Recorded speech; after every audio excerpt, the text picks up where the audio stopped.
Bienvenue à tous, et particulièrement bienvenue au professeur Gilles Vidal, qui nous a fait l'honneur et la joie d'accepter de nous entretenir de la théologie interculturelle et de l'interculturalité dans l'Église. Gilles Vidal, merci d'avoir accepté cette intervention, cette conférence. Vous enseignez l'histoire du christianisme à l'époque contemporaine à l'IPT, l'Institut protestant de théologie, faculté de Montpellier. Vos travaux portent sur l'histoire des missions protestantes et la théologie contemporaine dans le Pacifique Sud.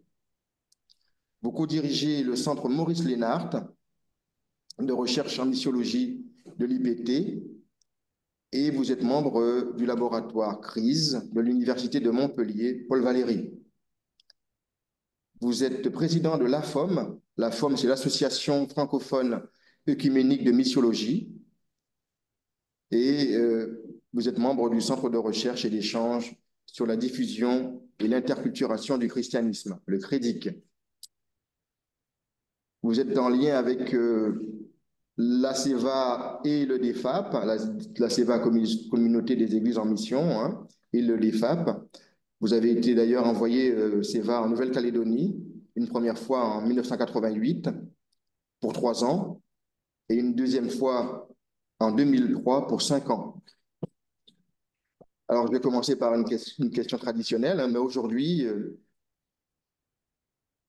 entretenez-vous des liens avec le DEFAP ou d'autres liens avec le DEFAP?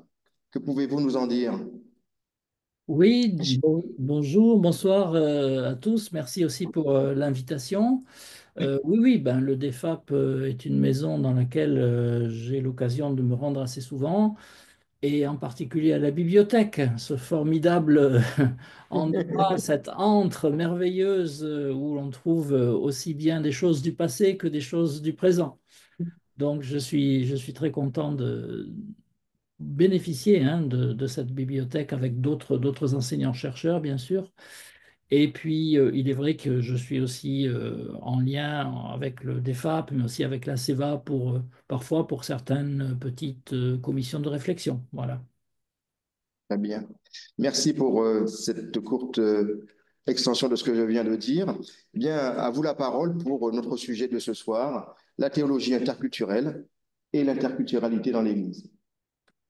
Voilà, alors je voudrais partager ce soir avec vous quelques réflexions sur un concept dont on entend de plus en plus parler, d'une discipline qui, dans certains lieux de formation théologique, en Allemagne, en Suisse, en Belgique, fait même l'objet de chaires clairement identifiées, donc la théologie interculturelle.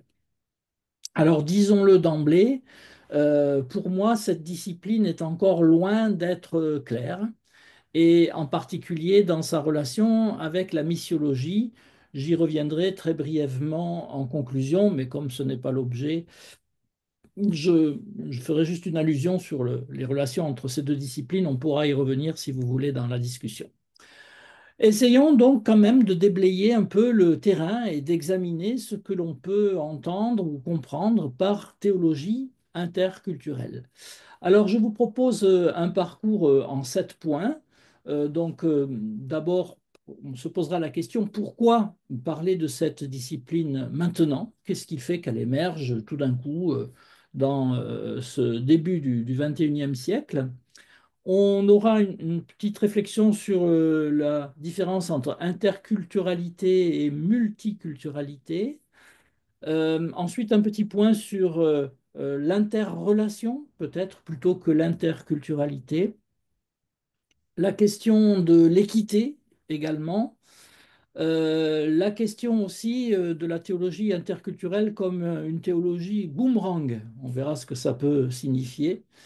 Et puis, le meilleur pour la fin, nous essaierons de définir quel contour finalement, quel est l'objet ou quels sont les objets de cette théologie interculturelle. Et on s'appuiera pour cela sur un document qui a été produit par des théologiens allemands en 2005.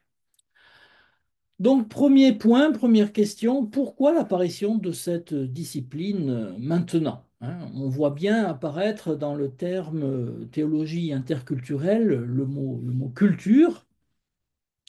Comment peut-on définir ce terme théologie interculturelle, on voit bien la notion d'interaction, hein, interaction entre des cultures. Et ce premier point est important parce qu'il nous permet de nous démarquer d'un modèle théologique que l'on connaissait déjà au XXe siècle, par exemple avec Paul Tillich, qui développait une théologie de la culture. Hein. Donc, théologie interculturelle, ce n'est pas exactement la même chose que la théologie de la culture.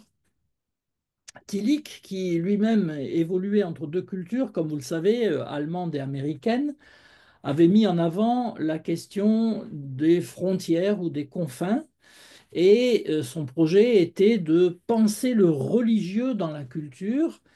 On pourrait lui reprocher toutefois aujourd'hui de rester dans un schéma du siècle précédent, du 19e siècle, qui considérait la culture comme une entité un peu abstraite et pour tout dire aussi une entité un peu bourgeoise. Il y a aussi derrière une question d'élite et de classe. Donc par opposition à une conception qui était celle de Paul Tillich, une conception totale de la culture qu'il faudrait penser théologiquement, le préfixe inter, hein, dans théologie interculturelle, laisse supposer un processus dialectique ou relationnel entre des cultures, une théologie aux prises avec la question des interrelations ou des interactions, ce qui pose concrètement la question cruciale de l'objet de cette théologie. C'est-à-dire que cette théologie interculturelle aurait comme objet non pas la culture, pensée comme entité supérieure, caractéristique de l'humanité et lieu d'expression possible du religieux, mais l'objet serait l'interculturalité. Alors, dit autrement, et à partir de quand, pourquoi l'interculturalité devient subitement en soi une question, une préoccupation théologique? Alors, avant de répondre à la question, faisons un petit détour quand même sur la différence entre interculturalité et multiculturalité. Multiculturalité rend compte d'une réalité mondialisée de notre monde, réalité qui s'est accélérée en particulier pour ce qui concerne l'Europe depuis la fin de la chute du mur de Berlin.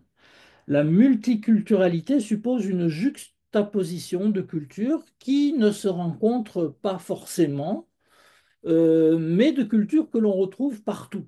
Alors, l'exemple typique, c'est l'exemple de la world music, hein, que vous soyez à Paris, New York, Bamako, Pékin ou au fin fond des îles Fidji, vous n'échapperez pas au dernier tube des grandes stars de la pop, de la dance, de l'électro, etc. Dès lors, je peux faire des emprunts à telle ou telle culture pour me constituer moi-même ma propre sous-culture au gré de mes besoins, de mes envies, de mes moyens. Cette situation de multiculturalité, elle est très fréquente dans la société.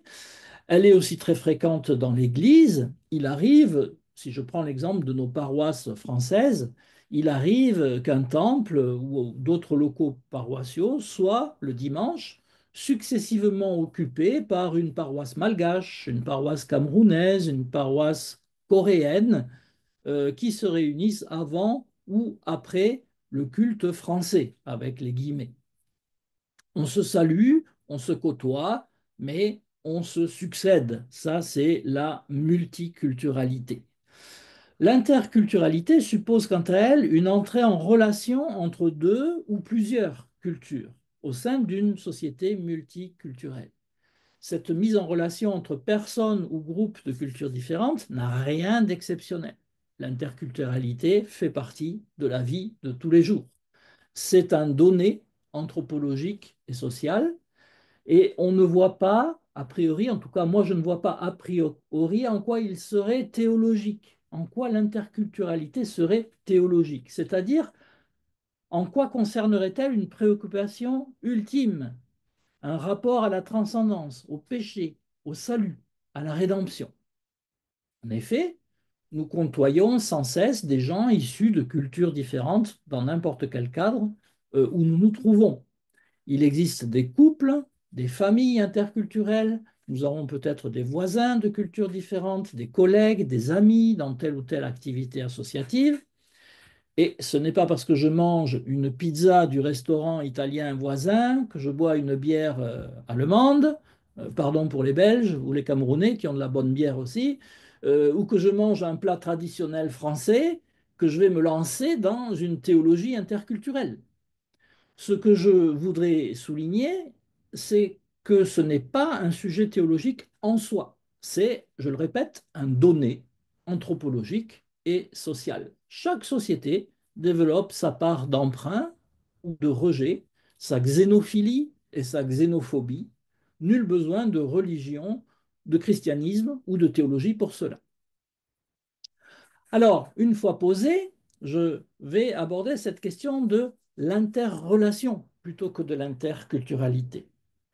Parce que si j'entends par théologie la manière de rendre compte de ma foi au sein de ma communauté croyante et au-delà, la question de l'altérité, la question de la relation à l'autre, de cultures différentes ou non, devient une question théologique.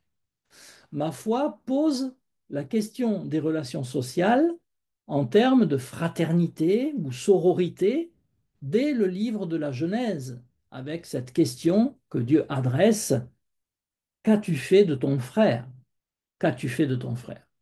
Donc, me voilà ou nous voilà engagés dans une éthique chrétienne particulière, pouvant se rapprocher d'autres éthiques religieuses ou humanistes, mais pour laquelle je vais revendiquer, au nom de critères proprement théologiques, une spécificité. Ainsi, parler de théologie interculturelle n'a pour moi de sens que considéré dans une relation qui engage un ou plusieurs partenaires dans un dialogue respectueux. Alors, vous me direz peut-être, bon, ben, dialoguer avec les autres en se respectant, ça ne date pas d'hier, hein. On ne vous a pas attendu en théologie pour prendre en compte le point de vue d'autres personnes et en particulier d'autres cultures.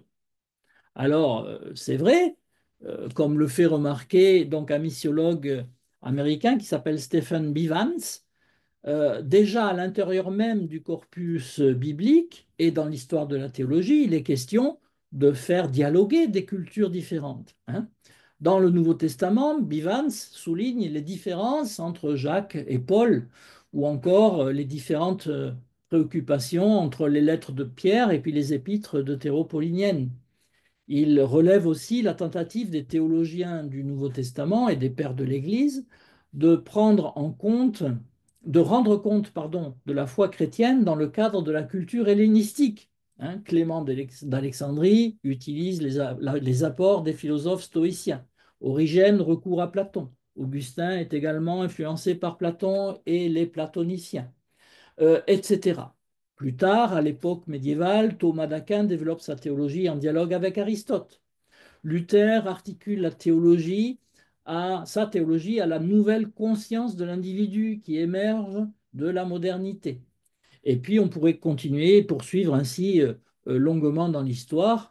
On pourrait citer Schleiermacher qui se débat, hein, avec le romantisme, ou encore Tillich, dont j'ai parlé tout à l'heure, qui essaie d'articuler questions existentielles et réponses théologiques. Bon, si on suit Bivans, la théologie interculturelle, comprise comme théologie en interaction avec les grands mouvements de la culture et de la pensée de son temps, quelle que soit l'époque de référence, est loin d'être une nouveauté et nous pouvons être déçus. Alors, que dire? Eh bien, certes, un certain dialogue entre cultures existe bel et bien au sein du discours théologique à travers les âges.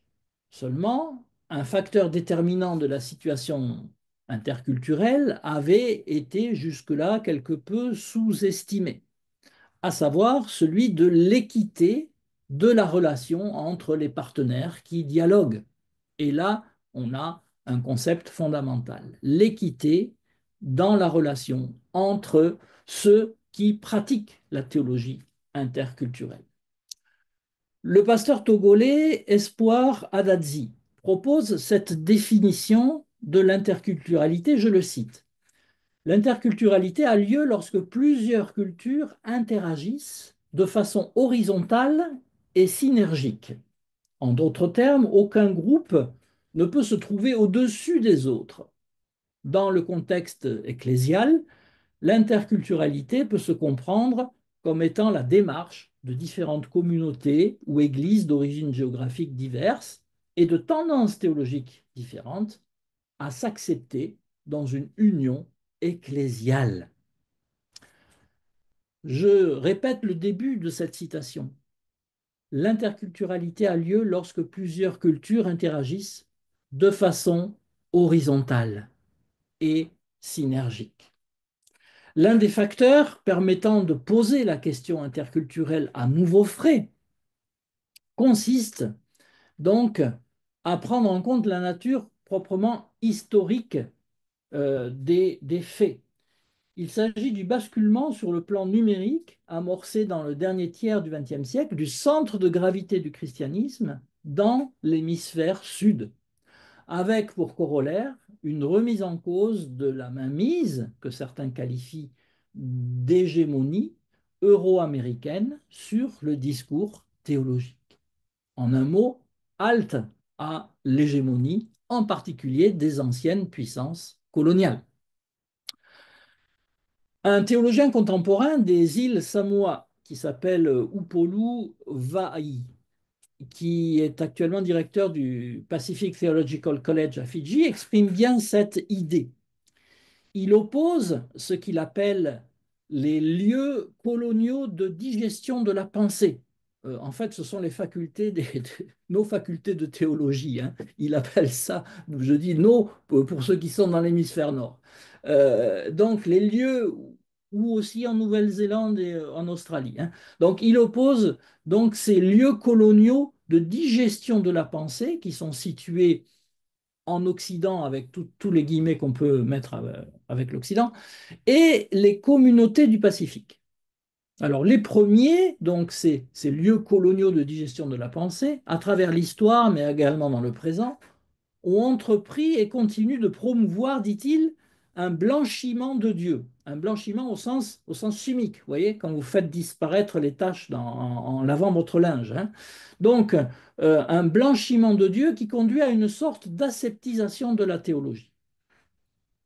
Et en face se situent les communautés du Pacifique qu'il définit de manière assez surprenante pour nous comme des communautés de la crasse.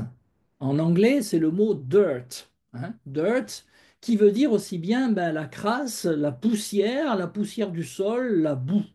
Donc, il définit ses propres communautés du Pacifique comme des communautés, je vais traduire comme ça, des communautés de la crasse, qui donc définissent ces communautés insulaires du Pacifique.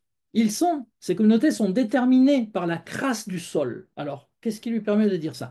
Le même mot peut désigner la saleté de la terre, élément constitutif de l'identité du Pacifique. La terre est un élément clé fondamental. À Samoa, par exemple, le même mot polynésien, fanua, désigne à la fois la terre ou le pays et le placenta de la mer.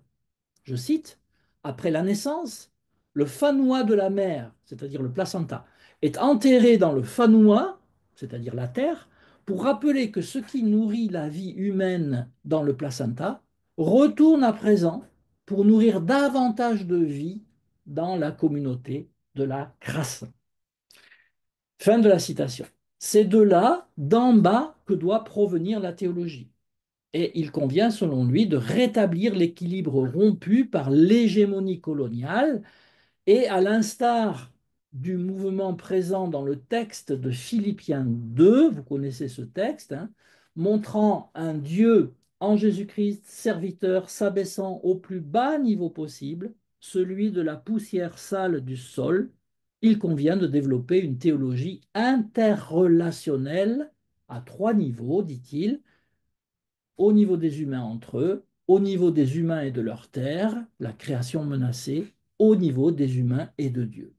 une théologie qui passe par l'échange communautaire, par le don qui favorise la vie, une théologie qui met l'accent sur l'être chrétien, et non plus une théologie élaborée dans les centres de digestion, qui est centrée sur la conversion et le salut personnel, la sanctification, la domination de la création par la soumission des autres créatures, l'avoir et l'exploitation inconsidérée des ressources. Bien, tout cela est bien beau, me direz-vous, mais en quoi suis-je concerné, moi qui ne fais pas partie de ces communautés de la crasse, hein, À pour moi destination. qui vis dans un contexte plutôt occidental, européen, français, est-ce que cela me concerne? Eh bien, c'est justement là où la théologie interculturelle peut être qualifiée de théologie boomerang, de théologie en retour. Comment et pourquoi ces préoccupations si éloignées m'affectent? C'est justement là, je crois, que la théologie interculturelle peut nous ouvrir les yeux sur la nécessité de vivre sa foi en parole et en acte. Prendre conscience des préoccupations de l'autre, même le plus étranger qu'il soit, constitue un premier pas dans la recherche d'une relation à celui-ci, une relation qui vise la fraternité et le souci du frère ou de la sœur, et non pas une relation de condescendance. Une relation la plus équitable possible, dans un climat d'écoute, dénué de toute intention de domination, ce qui, anthropologiquement, peut paraître hors d'atteinte, mais qui, justement, est un idéal que la foi nous suscite. Alors trop souvent, les théologiens, les théologiennes professionnelles qui appartiennent à des pays de longue tradition académique ne se sont pas rendus compte du contexte, du caractère, pardon, contextuel de leur questionnement qu'ils jugeaient universel. Et en 1977, par exemple, un autre théologien du Pacifique, qui s'appelle Sione Amanaki Havea, résumait ainsi la situation. On est en 1977, voilà ce qu'il dit. Dans nos écoles de théologie dans le Pacifique aujourd'hui, les étudiants connaissent bien mieux des termes tels que contextualisation, centralisation, indigénisation, démythologisation et d'autres encore, que ce qu'ils devraient connaître de leurs propres coutumes et cultures. Beaucoup d'étudiants lisent Brunner, Barth, Bonhoeffer, dont les théologies tirent leur origine des crises. Et ils essaient de penser théologiquement et de parler à une communauté de gens qui apprécient une vie abondante en poissons, en tarots, en ignames. Donc, vous voyez le décalage que pointe AVA entre des questions, des théologies qui se prétendent universelles, mais qui sont nées de la guerre de 14 hein, et de la Deuxième Guerre mondiale. Bon, et puis des questions théologiques d'insulaire du Pacifique qui sont plutôt liées à la question de la subsistance, à la question des ressources. Et cette théologie du Pacifique va développer une théologie propre à la suite de HVA, une théologie que j'appelle une théologie de la célébration, hein, et non pas une théologie de la crise comme celle que nous avons eue en Europe. Alors, attention, il y a un danger ici que je pointe, et que je ne suis pas le seul d'ailleurs à pointer, que beaucoup ont vu. Il ne s'agit pas de remplacer une hégémonie par une autre. Il ne s'agit pas de remplacer un contexte par un autre en disant mais mon contexte est plus légitime que le tien ou il est plus universel que le tien. La nouveauté, de ce que l'on a appelé parfois avec dédain les théologies du tiers-monde, c'est le titre d'un ouvrage, hein, les théologies du tiers-monde, consistait dans les années 1970, sans que ce fût d'ailleurs forcément initialement délibéré de leur part, à exacerber la particularité d'un contexte, à renforcer un sentiment d'appartenance. On est dans les années 1970 dans des théologies qui sont marquées par le panafricanisme, ou bien le panocéanisme, si je suis dans le Pacifique. Des théologies qui peuvent parfois verser dans de nouvelles formes de nationalisme ou de spiritualisme aussi, où le narratif l'emporte sur le discursif, où le mythe l'emporte sur la parole, le mythos sur le logos. Aujourd'hui, le contexte mondial n'est plus du tout le même que ces années 1970. Et les nouvelles générations de théologiens du Sud, toujours avec les guillemets, en sont parfaitement conscients.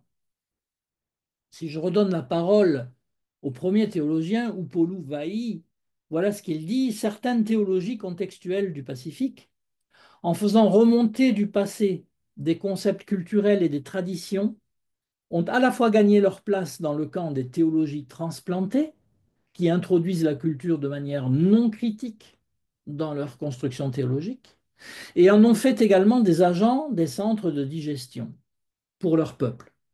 Promouvoir une théologie de la crasse requiert la déconstruction, y compris de notre propre vision du monde et de ce qui fait reculer l'opportunité d'une plénitude de vie et la reconstruction de ce qui est sain et holistique, afin de libérer le plus bas niveau possible des communautés de la crasse.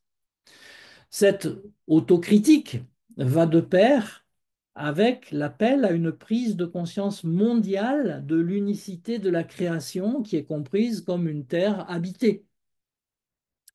Combattant précisément l'hégémonie des grandes puissances, la théologie contextuelle du Pacifique cherche à offrir un modèle d'inclusivité pour l'ensemble de la terre habitée. Le symbole auquel beaucoup de théologiens recourent dans le Pacifique est le symbole de la natte. Vous savez, cette natte que l'on trouve dans les cases, hein, aussi bien dans les cases privées que dans les grandes maisons communes, des nattes qui peuvent être très longues, qui peuvent parfois faire 10 mètres de long sur 5 mètres. Hein. Ce n'est pas des petites nattes qu'on met chez soi.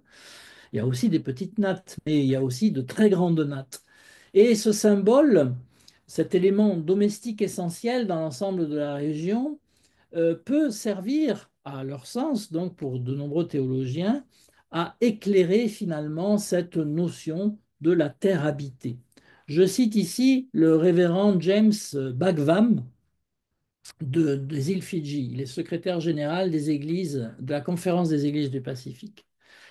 Lorsque nous considérons la natte comme le symbole de notre maison commune, nous devons en conclure que ce filet de vie à l'intérieur duquel nous sommes est gravement endommagé. Il manque tant de brins dans nos discussions sur notre avenir commun. Ce sont les voix de ceux qui sont le plus touchés par la crise écologique.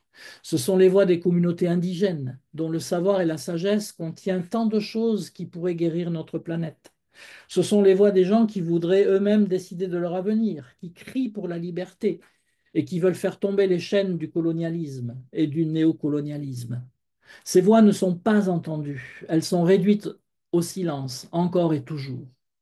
Voilà des brins de la natte cassée ou endommagée par la culture toxique de l'exploitation qui fait de la création une marchandise. Mais ce n'est pas ma natte, ce n'est pas non plus la natte des gens de mon pays. Il s'agit de notre natte commune, de notre maison commune. Dans le Pacifique, tisser une natte est une affaire commune. Chacun apporte sa contribution depuis la recherche des feuilles jusqu'à leur rassemblement, de leur préparation jusqu'à leur tissage ensemble. Cela réunit tous les groupes et toutes les générations. C'est pourquoi je vous invite à tisser cette natte avec nous, elle qui nous appartient et dont nous faisons partie. Il s'agit d'ouvrir la natte ensemble et de la regarder honnêtement, de retirer le brin toxique et de repérer le brin qui manque, puis de tisser à neuf afin que tout puisse être inclus et qu'il y ait assez de place à l'intérieur pour tout et pour tous et toutes. Ainsi, à travers ce symbole particulier, très contextuel de la natte tressée en communauté, se déploie une théologie sans concession sur les questions de pouvoir, mais une théologie qui se veut ouverte à tout le monde, une théologie qui se veut universelle, inclusive, fraternelle. Alors à ce stade de ma petite conférence, je m'aperçois que nous avons à peu près répondu à la question pourquoi et comment se fait-il que la théologie interculturelle devienne soudainement un sujet, on l'a vu, hein, à cause notamment de ce basculement du centre de gravité du christianisme, mais nous n'avons pas vraiment défini cette théologie interculturelle. Définissons ses objets. Nous n'avons pas examiné sa portée et ses relations avec d'autres disciplines théologiques. Eh bien, chers amis, en fait, sans nous en apercevoir, nous venons de faire ensemble un peu de théologie interculturelle. Ou plus exactement, nous sommes passés de l'adjectif à l'adverbe. Alors, je m'explique. Faire de la théologie devrait, selon moi, se comprendre de deux manières. D'une part, il s'agit de rendre compte de ma foi, si possible de façon compréhensible, en étant fidèle à une communauté d'interprétation, disons l'Église ou la famille confessionnelle à laquelle j'appartiens. Donc, rendre compte de ma foi par des propositions éclairant le contenu de la foi. Mais faire de la théologie est aussi une question de méthode, parce qu'elle est humaine et insérée dans un contexte particulier. Elle se doit de dialoguer avec d'autres théologies, d'autres idées et pratiques, d'autres cultures et d'autres contextes. C'est en ce deuxième sens que nous avons en quelque sorte pratiqué la théologie interculturellement, en recourant à des exemples issus du Pacifique qui, je l'espère, sont là pour susciter une réflexion en retour, un peu comme un boomerang, sur nos propres théologies.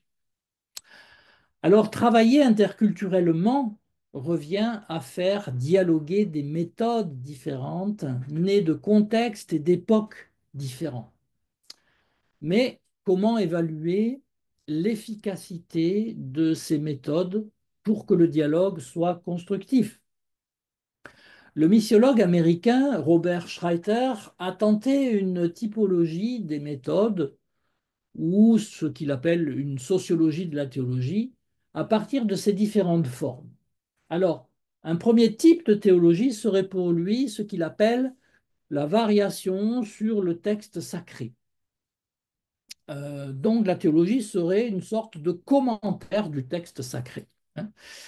Sous trois formes, le commentaire tel que le pratique par exemple le Midrash, ou bien il prend l'exemple aussi de Karl Barth qui commente de façon suivie l'épître aux Romains, le récit à la manière des Chassidim, vous savez, c'est cette école juive donc, qui privilégie ce récit ou les paraboles. L'anthologie, comme par exemple les sentences de Pierre Lombard au Moyen Âge. Il relève que les commentaires sont davantage pratiqués dans la sphère académique, même si la forme du sermon a permis aussi de l'affranchir un peu de ce cadre, qui lui se déroule en Église. Donc ça, c'est une première forme de la théologie, si vous voulez, une variation sur le texte sacré. Ensuite, la théologie peut prendre la forme de la sagesse, en latin sapientia. Le choc des cultures tel que l'a vécu saint Augustin, par exemple, avec la chute de l'Empire romain, favorise cette forme de théologie, selon Schreiter. Et en troisième lieu, la théologie est aussi une connaissance sûre, en latin, une scientia, hein, science en français. Le catholicisme et le protestantisme occidental contemporain en sont l'une des manifestations les plus évidentes. La domination de cette forme dans l'histoire a eu trois conséquences majeures. D'abord, une professionnalisation de la théologie. Le clerc, c'est-à-dire celui qui fait partie du clergé, devient une figure incontournable, un spécialiste. Ensuite, une insistance sur la formation mettant l'accent sur la rigueur intellectuelle au détriment de la spiritualité, si présente dans la théologie comme sagesse, la théologie du deuxième type dont j'ai parlé. Et enfin, dans la mesure où les théologiens étaient des maîtres au sens d'enseignants, la théologie a donc été considérée comme une activité purement scolaire. Alors, pour tenter de remédier à ces orientations trop scolaires et scientifiques, Schreiter propose un modèle de théologie, un modèle comme une pratique au sens où, par exemple, en société ou en entreprise, il est préférable, vous savez, on parle de bonnes pratiques au pluriel. Il faut avoir de bonnes pratiques. Eh bien, c'est ce que suggère Schreiter, c'est-à-dire une théologie qui présuppose une éthique de la rencontre. J'y reviens. Une éthique de la rencontre qui doit d'abord passer par une critique des idéologies, de ses propres idéologies, de ses propres systèmes, en identifiant par exemple clairement les jeux de pouvoir entre dominants et dominés, puis se préoccuper de réfléchir en vue d'une action sur le réel et enfin être motivé par le souci de rendre durable la transformation sociale que cette théologie a enclenchée grâce à la praxis. Ainsi, en reprenant la thèse de Schreiter, si j'essaie d'appliquer ça à ma théologie interculturelle, faire de la théologie interculturellement consisterait à se départir d'une certaine naïveté méthodologique. Il s'agit de reconnaître l'hégémonie ou la situation d'oppression qu'un groupe, une culture, une civilisation exerce sur un autre pour produire un changement de situation acceptable pour tous, d'une part. Il s'agit de réhabiliter des savoir-faire qui ont été mis en veilleuse, voire oubliés dans certaines traditions, mais bien vivantes chez d'autres cultures, comme la sagesse ou la spiritualité, pour faire droit à des expressions théologiques équitablement partagées dans un vaste forum mondial, mais surtout des théologies, des expressions théologiques vécues dans une perspective de justice sociale irréprochable. Ce programme d'ouverture à l'altérité en théologie, proposé par Robert Schreiter, qui est un théologien catholique des années 1990, qui est mort récemment, eh bien, ce programme d'ouverture à l'altérité théologique se retrouve assez largement dans un texte qui a été produit en Allemagne en 2005, qui appelle à passer des sciences de la mission à une théologie interculturelle. C'est un texte que j'appelle par commodité le manifeste de 2005. Hein. Alors, voyons voir un petit peu ce texte euh, qui est son programme théologique. C'est un texte qui est le fruit de deux groupes de travail émanant de la Société de théologie allemande et de la Société de missiologie allemande. L'objectif est d'expliciter les raisons pour lesquelles, dans le contexte germanique, le terme de science de la mission et la discipline qui s'y rapporte sont devenus obsolètes et doivent être remplacés par ceux de théologie interculturelle. Et, soit dit en passant, c'est la même chose pour une revue. Il y avait une revue qui, depuis le 19e siècle, s'appelait Revue des sciences de la mission, si je traduis de l'allemand, hein, Revue des sciences de la mission, qui aujourd'hui s'appelle tout simplement Interculturelle Théologie, théologie interculturelle. Et donc, il a bien fallu justifier ce changement de nom. Alors, ce texte essaye de justifier ce changement par le fait que la mondialisation pose désormais en Europe le problème œcuménique à nouveau frais. Hein. En effet, du fait des migrations, on observe une interaction entre un christianisme local, plutôt culturel, catholique, protestant, luthéro-réformé, et d'autres formes de christianisme plus nouvelles, telles que le pentecôtisme dans sa version charismatique. Ces nouvelles formes, présentes dans des paroisses d'immigrés tentant de reproduire et de vivre la piété de leur pays d'origine, viennent en quelque sorte bousculer la tradition. Le deuxième défi est celui de la pluralité religieuse. L'arrivée de nouvelles populations oblige à repenser la rencontre du christianisme avec les autres religions qui sont portées par des visions du monde et des traditions non chrétiennes. Le christianisme se trouve directement en concurrence avec l'ésotérisme ou le bouddhisme, par exemple, comme religion porteuse de sens. La théologie interculturelle naît donc principalement d'une situation non choisie de transculturalité, je dirais de multiculturalité. Alors, travaillant de concert avec les sciences sociales, principalement les sciences des religions, voilà comment elle doit être décrite. Je cite donc ce document de 2005. La théologie interculturelle, eh bien, c'est une discipline théologique qui réfléchit premièrement à la relation du christianisme avec les religions et les visions du monde non chrétiennes, et deuxièmement, à la relation du christianisme occidental avec ses variantes culturelles non occidentales. Trois champs d'études principaux lui sont assignés. Premièrement, l'histoire de la théologie et du christianisme en Afrique, en Asie, en Amérique latine, en Océanie. Deuxièmement, la théologie interculturelle au sens strict, par exemple les théologies contextuelles, les interactions nord-sud, les conflits au sein du christianisme mondial, les migrations, la problématique du développement. Troisièmement, la théologie et l'herméneutique des relations interreligieuses, c'est-à-dire, par exemple, le dialogue interreligieux, la théologie de la mission, la théologie des religions. Le manifeste propose un déplacement de perspective.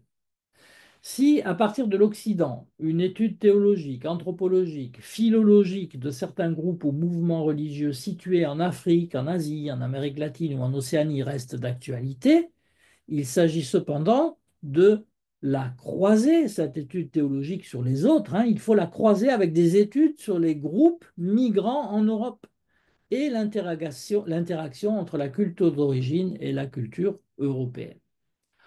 Enfin, le manifeste se termine sur une motion sans équivoque sur la légitimité de la place de la théologie interculturelle dans le système universitaire germanique. Je n'ai pas le temps d'aborder cet enjeu. Alors, ce texte suscite et a suscité des débats. C'est un texte qui date d'il y a 20 ans. À l'intérieur de la communauté missiologique, il y a eu plusieurs numéros de la revue consacrés à ce changement de nom et à ce que doit être ou devrait être, suivant les uns et les autres, la théologie interculturelle. La grande perdante pour moi dans cette affaire est la théologie de la mission et de l'évangélisation, qui risque de disparaître et d'être noyée dans des études culturelles comparatives. Au bout de 10 ans, il y a eu une évaluation un peu de ce texte et un théologien de Bâle a finalement synthétisé l'orientation qui a été prise par la théologie culturelle. Donc on est plutôt toujours dans ce milieu germanique. Il voit donc ce qu'on étudie et ce qu'on enseigne en théologie interculturelle. Alors premièrement, l'étude des formes d'expression théologique très diverses extérieurs à notre contexte européen, tels que les proverbes, les rites, les méditations, les processions, qui prennent beaucoup de place dans un enseignement parce qu'elles ne sont pas toujours intelligibles directement. Il faut connaître les langues, les cultures, les traditions. Si je me mets à parler des traditions du Pacifique ou de l'Asie, il va falloir que j'explique, que j'utilise des termes aussi de plusieurs langues. Donc ça, c'est un premier champ de la théologie interculturelle. Un deuxième champ, c'est l'étude de théologie contextuelle qui sont structurées. Il parle de théologie explicite, qui sont issues de toutes les autres, de toutes parties du monde. Troisièmement, la théologie interculturelle, c'est aussi une réflexion sur ces formes théologiques non occidentales dans le monde académique, c'est-à-dire un travail sur les contenus. Et j'ajouterai, moi, pour ma part, un travail sur la traduisibilité du contenu de ces théologies dans notre contexte. Et dernier point, la théologie interculturelle, c'est aussi une réflexion sur la réflexion des apports de la théologie interculturelle. Autrement dit, c'est une réflexion méthodologique sur l'essence et la tâche de la théologie interculturelle. Elle n'est jamais finie, elle n'est jamais close sur elle-même. Que voulons-nous faire et vers quoi voulons-nous tendre en faisant de la théologie interculturelle? Et donc, on retrouve dans cette analyse des multiples sens du terme théologie culturelle, interculturelle, la distinction que je posais plus haut, selon laquelle la théologie se définit non seulement par des contenus, mais aussi par des méthodes et l'interaction entre les deux. J'en arrive à ma conclusion parce que je devine le regard inquiet de Jean-Pierre, même s'il est un peu loin. Je conclus. Ma conclusion prendra la forme d'une double interrogation.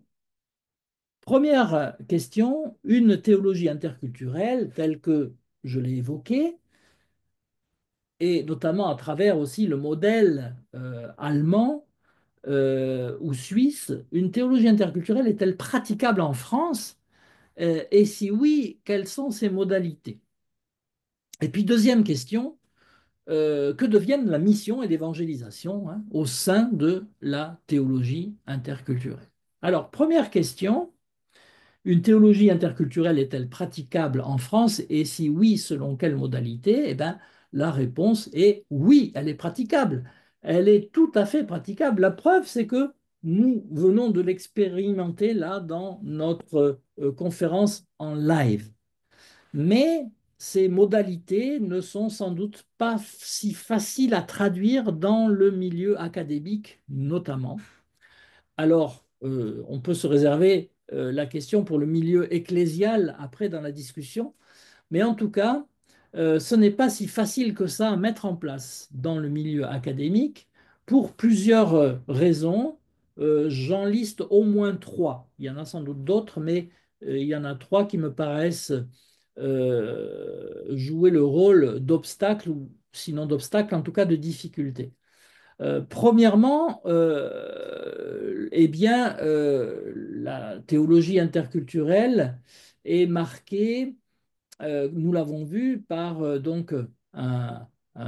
des traditions qui ne sont pas forcément les nôtres. Je pense tout ce qui est les traditions sapientiales, ou bien aussi la manière de faire de la théologie de manière narrative. Alors, dans le Pacifique, il y a un mot pour cela, c'est le mot talanoa, qui veut dire raconter. Et on est dans une théologie narrative. Quelqu'un qui veut faire de la théologie va employer une parabole, va employer une histoire de sa famille, de son clan, de son île, et tout le monde va comprendre. Il n'y a pas besoin de grandes explications, mais tout le monde va comprendre ce qu'il veut dire. Hein.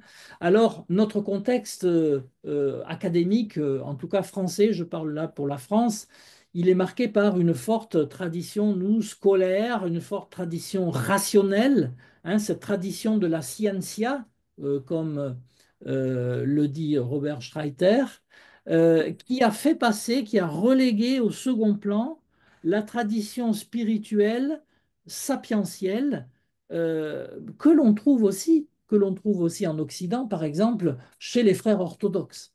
Hein. Donc, première difficulté, nous avons là un problème d'adaptation de langage. Nous sommes plus dans un langage rationnel, argumenté, sur le mode de la dissertation philosophique, là où d'autres sont plus dans une théologie de la narrativité, si je vais vite. Deuxième difficulté, certaines méthodes, et je pense à la méthode historico-critique pour l'étude de la Bible, sont chez nous privilégiées par rapport à d'autres études que l'on pourrait dire plus compréhensives. Hein.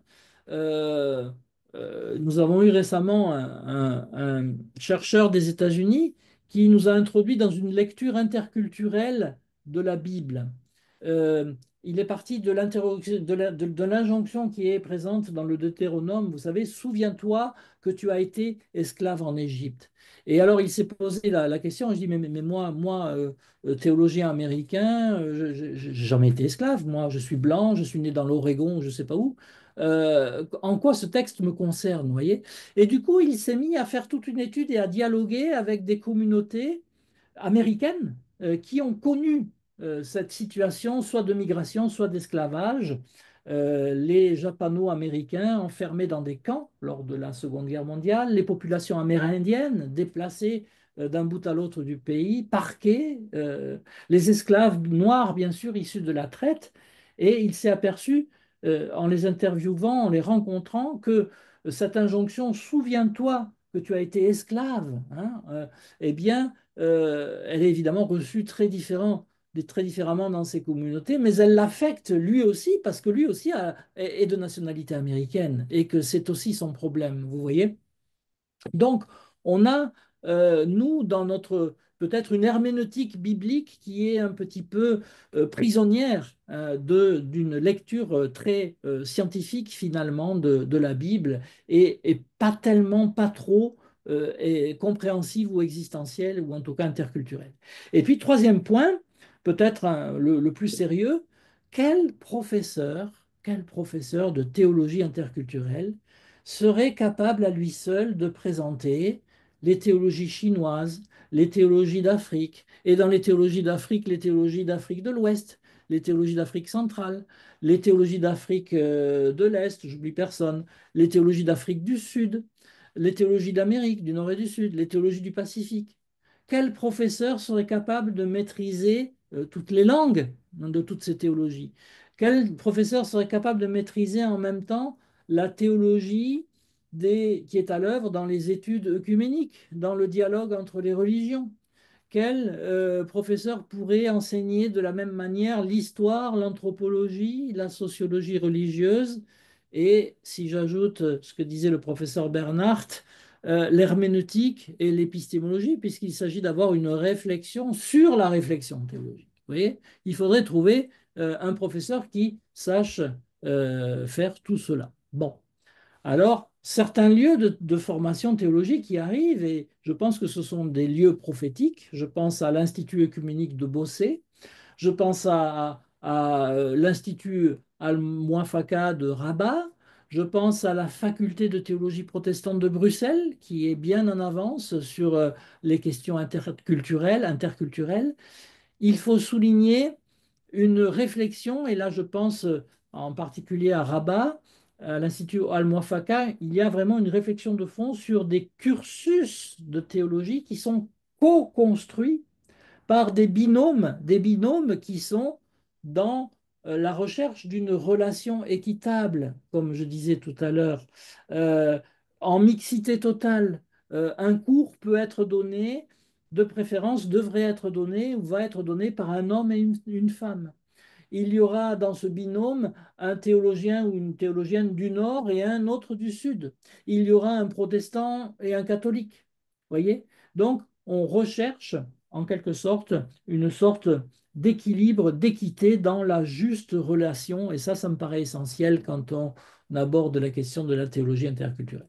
Et puis, terminons là-dessus, cette deuxième question, que deviennent la mission et l'évangélisation, puisque nous sommes quand même au DEFAP, hein? Bon, alors, que deviennent la mission et l'évangélisation au sein, dans ce grand ensemble, dans cette architecture, j'ose pas utiliser le mot cathédrale dans notre contexte aujourd'hui, mais qu'est la théologie interculturelle, hein? Que deviennent la mission et l'évangélisation?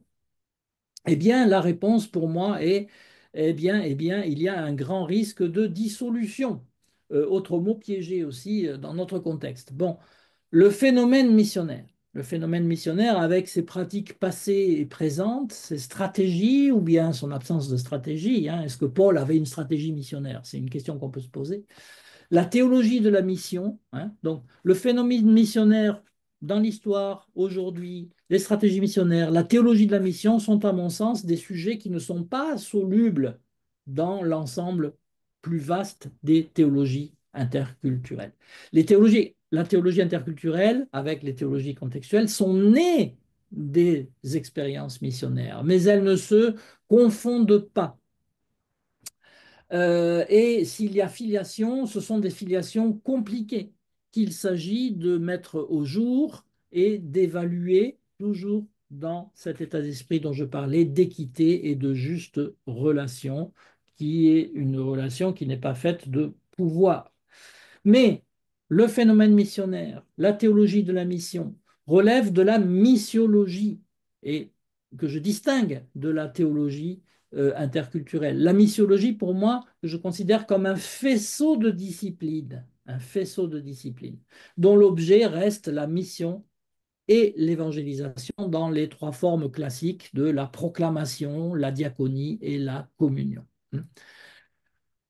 En revanche, pour ne pas rester sur une note trop négative, je pense, je crois que les deux, théologie interculturelle et missiologie, peuvent se rejoindre dans la co-construction de l'Église universelle, qui passe aussi par l'enseignement dans l'Église locale. Il nous faut peut-être parler de ce que nous enseignons dans nos églises locales. Quelle est la place de l'Église universelle dans nos enseignements dans l'Église locale, hein? En mettant en œuvre une éthique de la rencontre authentique entre personnes ou groupes de cultures différentes, hein, l'interculturalité, sans rapport de hiérarchie, ou en tout cas le moins possible, avec toujours en tête le souci de la justice, le théologien ou la théologienne peut s'efforcer de prendre place dans la conversation mondiale que Robert Schreiter appelle la chaîne des théologies locales. Il s'agit de faire une grande chaîne, qu'on imagine une chaîne humaine qui soit faite de théologie locale. Et nous pourrons ainsi, à ces conditions-là uniquement, viser ce que Robert Schreiter, mais aussi le groupe des Dombes, appelle à construire, c'est-à-dire une véritable catholicité évangélique, hein, une universalité, une catholicité évangélique, qui ne gomme pas les différences culturelles, mais qui les transcende dans l'idéal de la fraternité chrétienne. Voilà, je vous remercie. On peut applaudir, hein. J'ai la parole, on peut applaudir, même si nous sommes en, en distance. Ben, merci beaucoup, cher Gilles, pour ce panorama et ce programme en 9 points, parfaitement développé. Et je te rassure, on n'a perdu personne. Tout le monde est là. Il y a eu des sautes de connexion, j'imagine, mais nous n'avons perdu personne. En tout cas, merci de nous avoir permis de nous poser des questions. Pourquoi distinguer les concepts de missiologie et d'interculturalité?